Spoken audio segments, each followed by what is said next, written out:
I'm Patty Ringenberg, and on today's broadcast of Living on Purpose, we welcome one of the most influential and charitable individuals within the Larksfield Place community, Mr. Chuck Clark. Thank you. Welcome, Chuck.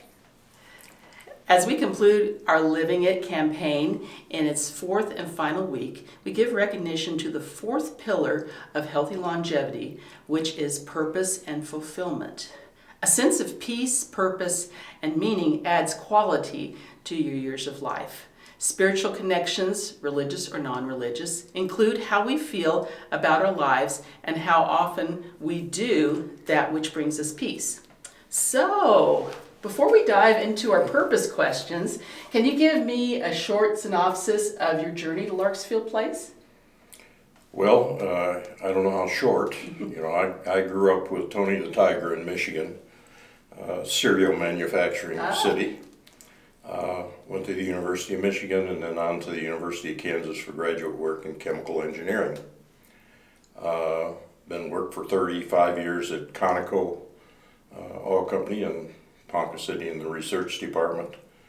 And at that time, both my folks and my wife's folks, Joan, lived in a continuing care community. So even though when my folks moved in, I thought it was the dumbest thing they ever did, I found that it really had worked out well for them and for Joan's folks. So we were beginning to look at places, and Larksfield was one that came up as a possibility. Mm-hmm. Okay, so did you always want to be an engineer, or was there something else that you almost ventured into? Well, no, I was one of those strange individuals, I guess, that started out with math, science, and engineering. I mean, playing with Lincoln Logs and those kind of things as a kid. I was always interested in building and science, and so there was a short period of time in college that I debated about maybe going into education, teaching science or math. But then I worked a summer down at Conoco and really enjoyed the research end, and so that kept me on the research and engineering side. Okay, great. Now, over the span of your life, do you feel like you've fulfilled your purpose?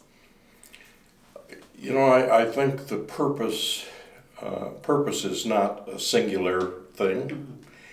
Mm-hmm. My feeling is that my purpose changed through the years. The first 25 years were probably oriented towards getting an engineering degree and going on and getting a PhD. The second phase of my life was probably focused with a purpose of providing for family and also having a successful business career. Mm-hmm. And I think the third phase of my life probably became more like the times of trying to give some things back to the community and give some more things to your life, maybe with a different purpose. You weren't working 8 hours a day or 12 hours a day. So I feel like it really changed over time. Mm-hmm. Mm-hmm. So how did you become involved in the Successful Aging program? Well, that was a journey. My wife's dad was very active in North Shore, out of Chicago, a senior center there. There was a big senior center with a lot of different activities and health-oriented type things. We were in Ponca City. They had a small senior center that basically was just food service. A few programs, but very few. And Joan and I decided we wanted to see if we couldn't get that expanded to be more of a center for seniors rather than just a place to go eat. Mm-hmm. And so we spent a total of probably 3 years. We thought it was a slam dunk for them to go do this. It was not any big deal. They just have to add programs and maybe a person to run the place. But it turns out the city, in its wisdom, decided we ought to put a program together and tell them what went on in other locations. And so we spent about 2 years with a committee that we formed looking at senior centers all over the Midwest, from Chicago to Iowa to Illinois to Missouri, Kansas, and Oklahoma, and wrote a report with recommendations for what they should do. And we finally got them to agree to expand what was going on. Initially, it grew kind of out of an opportunity that they asked me to possibly teach some computer classes to seniors. They went to Votech, took computer classes, and most of them said within the first day they were lost and didn't know what was going on. So obviously, even though the class was supposedly for seniors, it was too fast moving and maybe beyond most people's abilities. So we put together a program, made a manual, did things, really simple computer, turning it on, turning it off, how to use Word, a few things. So that put us on the aging track. I then got involved with the state symposium, aging symposium down in Oklahoma City, which was held once a year, and started working on the committee that selected speakers. It was a week-long session, and one day of it was just seniors. The rest of it was people that worked in the area of aging services. So I got to know people down there and got involved with that work, and then got nominated for the Aging Services Advisory Board that met monthly in Oklahoma City, and then was chairman of that for a couple of years. And through all of that, I had an opportunity to go down to Oklahoma City and see a CCRC. Joan and I were beginning to look at them as a possibility. And one of the speakers was Roger Landry from Masterpiece Living. So we got to know him and learn about the program and why he was involved with it. He also was interested in maybe having a Masterpiece Living community rather than the CCRCs. It's a very organized community, have something in a city. And we said, okay, we'll try and do that. So we spent 2 years trying to get something going in Ponca City outside of an organized living community, and we're not very successful. So at that point, we kind of gave up on the idea, and then when we came to Larksfield, we decided to look at it again. Mm-hmm. So spent a lot of years after I retired with something totally different than engineering. Joan is more of a social scientist, so she, I guess, caused me to get into it. But most of those years were involved with seniors and senior activities, from local to state activities. Oh, yeah, it sounds like you really used your passion for life and your purpose to help others, which is really great. So what's been your inspiration throughout this? Well, I think I felt like service is an important thing as, I don't know whether we get older or whenever, maybe even younger, that your passion can be helped by serving others. The most joy is not gaining recognition, gaining things for yourself, but rather seeing even a few people be helped and the joy they have in being able to do something. And that kind of, I think, is what spurred a lot of it. I mean, I did Medicare D work out of somewhat of a necessity, but you know, we had 400 people a year that we helped, and most of them were very appreciative of what we did. We gained nothing. You know, it wasn't a paying job. It wasn't anything that enhanced my world except for the joy of being able to provide the service.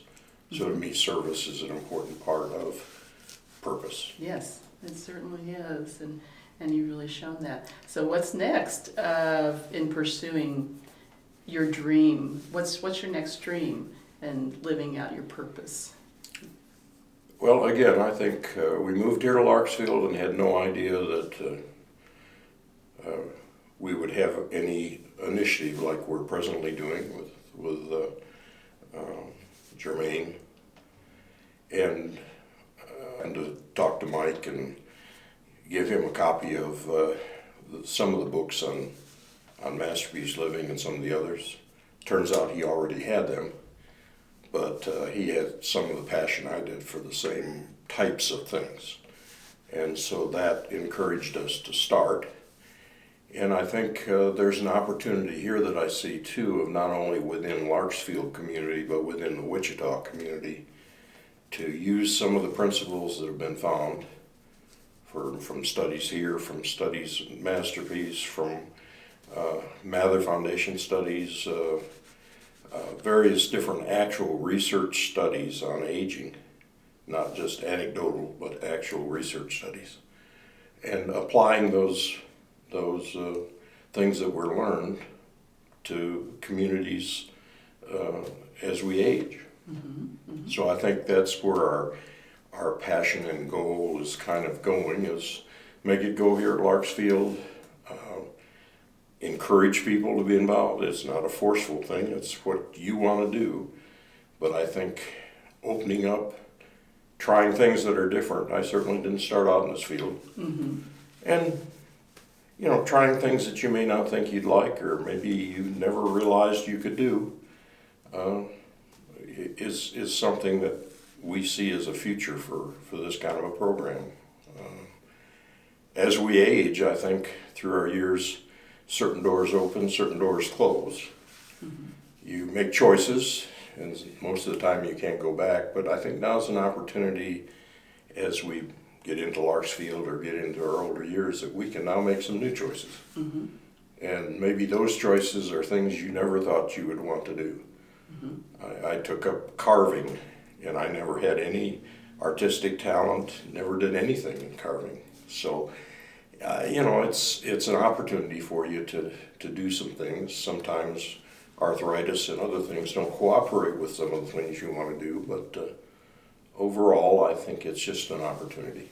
Mm-hmm. Well, that's great advice to seniors who are thinking about what's their next phase in life. How can I reinvent myself? Mm-hmm. And that's a wonderful piece of advice, to try something new. And you've done that throughout your life. You've ventured out into areas that were different from what you intended to do, but it worked out great. And you've done some wonderful things as a result. So that's great. Well, I think it's fun. I think that sometimes the things that make us happier are service to others, not recognition for ourselves. Mm-hmm. We've lived a lot of years and had a lot of opportunities, and if we can expand somebody else's life and make it better, I mean, that's why I come back to service as something that's, I think, a focal point of passion. Mm-hmm. Yeah. So.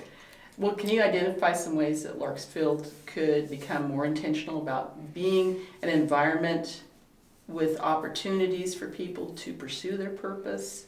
Some things Larksfield could be doing? Well, I think we're on that road. Mm-hmm.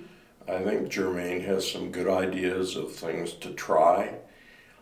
I think it's the thing we have a tendency to do, maybe as we get older, is get set in our ways. And I think we need to open up and try some new things. Everything's not going to work. Everything's not going to be for you. But if you find one or two things that you enjoy, or that you can help somebody else enjoy, that's what I think Larksfield is trying to move forward for. And so I think the educational programs, we've got a couple of speakers that we've had and some more that we're going to have. Working with WSU and some of the programs that they have. Getting people to maybe try something different down in the gym. The balance class, I think, is really great. And the more of that kind of thing that we're willing to try, I think the better life is going to be at Larksfield. Complaining about things is fun, But there's more to life than just complaining about last night's meal. When I fix my own meals, sometimes I complain about them too. So anyway. Mm-hmm. Yeah, it's all about a positive attitude, and you really show that. I think that's right. You really do. Well, thank you so much for talking to us, and really appreciate you coming. Appreciate being here. Thank you.